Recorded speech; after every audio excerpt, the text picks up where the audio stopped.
വിശദമായ വാർത്തയിലേക്ക്. IFFKയിൽ സിനിമകൾ റദ്ദു ചെയ്ത കേന്ദ്ര നിലപാട് അംഗീകരിക്കാനാകില്ലെന്ന് മുഖ്യമന്ത്രി. സംഘപരിവാർ ഭരണകൂടത്തിന്റെ ഏകാധിപത്യ വാഴ്ചയുടെ നേർക്കാഴ്ചയാണ് കണ്ടതെന്നും മുഖ്യമന്ത്രി. അതേസമയം കേന്ദ്രം അനുമതി നിഷേധിച്ച മുഴുവൻ ചിത്രങ്ങളും പ്രദർശിപ്പിക്കാൻ തീരുമാനമായി. സാംസ്കാരിക മന്ത്രി സജി ചെറിയാനാണ് മുഴുവൻ സിനിമകളും പ്രദർശിപ്പിക്കാൻ നിർദ്ദേശം നൽകിയത്.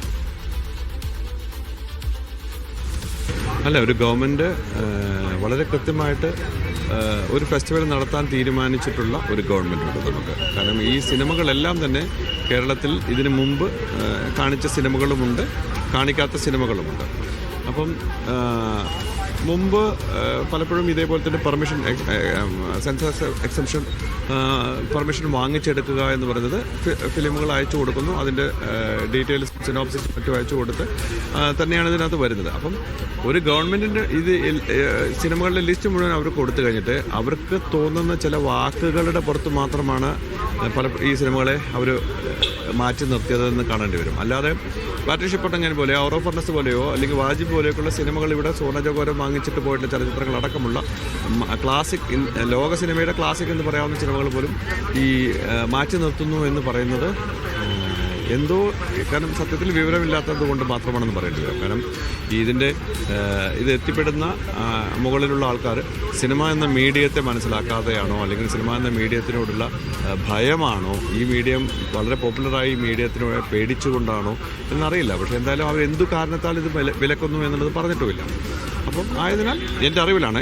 പക്ഷേ ഒരു കാര്യം ഉറപ്പുള്ളതാണ്, ഈ സിനിമ കാണിക്കാൻ ഈ ഗവൺമെൻറ് എടുത്ത തീരുമാനം അക്ഷരാർത്ഥത്തിൽ വളരെ പ്രശംസനീയമായ കാര്യമാണ്. ഈ പ്രേക്ഷക സമൂഹം മുഴുവനായിട്ടും ഈ ഫെസ്റ്റിവലിൻ്റെ ഒപ്പം നിൽക്കുന്ന പ്രേക്ഷകർ മുഴുവൻ ഈ സിനിമ കാണിക്കണം എന്ന ആറ്റിറ്റ്യൂഡ് കൂടി തന്നെ നിൽക്കുന്ന ഒരു ജനതയായിട്ടാണ് എനിക്ക് തോന്നിയിട്ടുള്ളത്.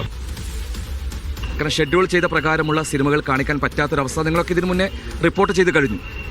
പക്ഷേ അക്കാദമി ഈ 30ാമത് IFFKയിൽ ഷെഡ്യൂൾ ചെയ്ത എല്ലാ സിനിമകളും ഈ 30ാമത് IFFKയിൽ കാണിക്കാൻ കേരള സർക്കാരും ചലച്ചിത്ര അക്കാദമിയും തീരുമാനമെടുത്തിരിക്കുന്ന സന്തോഷകരമായ ഒരു വാർത്തയാണ് നിങ്ങളെ അറിയിക്കുന്നത്.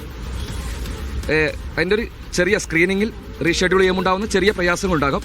അത് നമുക്കതെങ്ങനെ പരിഹരിക്കാം എന്ന് നോക്കാം.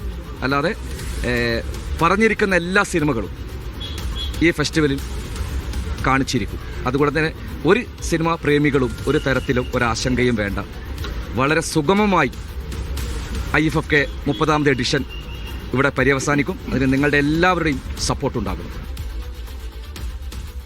സനസ ശോഭ ചന്ദ്രൻ ചേരുന്നു. സനസ, കൊൽക്കത്ത ഫെസ്റ്റിവലിൽ മമതാ സർക്കാർ എടുത്ത തീരുമാനം പോലെയാണോ കേരളവും കടക്കുന്നത്? കേന്ദ്ര വിലക്ക് നിലനിൽക്കുമ്പോൾ അത്തരത്തിലൊരു നീക്കം സാധ്യമാണോ? എങ്ങനെ നടപ്പാക്കുമെന്നാണ്? ഷെഡ്യൂളുകൾ എങ്ങനെ ചേഞ്ച് ചെയ്യും?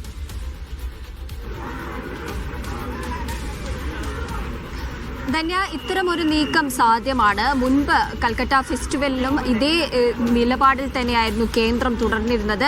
ഇത്തരം സിനിമകൾ, കേന്ദ്രത്തിന്റെ രാഷ്ട്രീയത്തിന് വിരുദ്ധമായിട്ടുള്ള സിനിമകൾ പ്രദർശിപ്പിക്കരുതെന്ന് കൽക്കട്ട ഫെസ്റ്റിവലിലും കേന്ദ്രം ഇത്തരത്തിൽ മെയിൽ അയച്ചുകൊണ്ട് എക്സംഷൻ സർട്ടിഫിക്കറ്റ് പിടിച്ചുവെച്ച ഒരു സാഹചര്യം ഉണ്ടായിരുന്നു. എന്നാൽ അപ്പോൾ മമതാ ബാനർജി സർക്കാർ ആ സിനിമ പ്രദർശിപ്പിക്കുകയാണ് ഉണ്ടായത്. ഇത്തരത്തിൽ ഫിലിം ഫെസ്റ്റിവലുകളിൽ ചിത്രങ്ങൾ വാങ്ങിക്കുമ്പോൾ, അന്യദേശത്തുള്ള വിദേശ ചിത്രങ്ങൾ വാങ്ങിക്കുമ്പോൾ അതിന്റെ പൈസ നൽകിക്കൊണ്ടാണ് ചലച്ചിത്ര അക്കാദമി പോലെയുള്ള അതിന്റെ സംഘാടകർ ഇത് പൈസ കൊടുത്ത് വാങ്ങിക്കുന്നതാണ്. അതുകൊണ്ട് ഈ ചിത്രം പ്രദർശിപ്പിക്കാനുള്ള പാസ്വേഡ് അടക്കം ഇവരുടെ പക്കൽ ഉള്ള ഒരു സാഹചര്യത്തിൽ ഒരു എക്സംഷൻ സർട്ടിഫിക്കറ്റ് എന്ന് വെച്ചാൽ ആ ഫെസ്റ്റിവലിൽ ആ ഒരു ഫിലിം സ്ക്രീൻ ചെയ്യാൻ, കാണിക്കാനുള്ള ഒരു പെർമിഷൻ, ഒരു അനുമതി മാത്രമാണ്. ഈ ഒരു സാഹചര്യത്തിൽ തീർച്ചയായും ഈ 19 ചിത്രങ്ങളും, നിരോധിച്ച ഈ 19 ചിത്രങ്ങളും ഇവിടെ പ്രദർശിപ്പിക്കാൻ കഴിയും.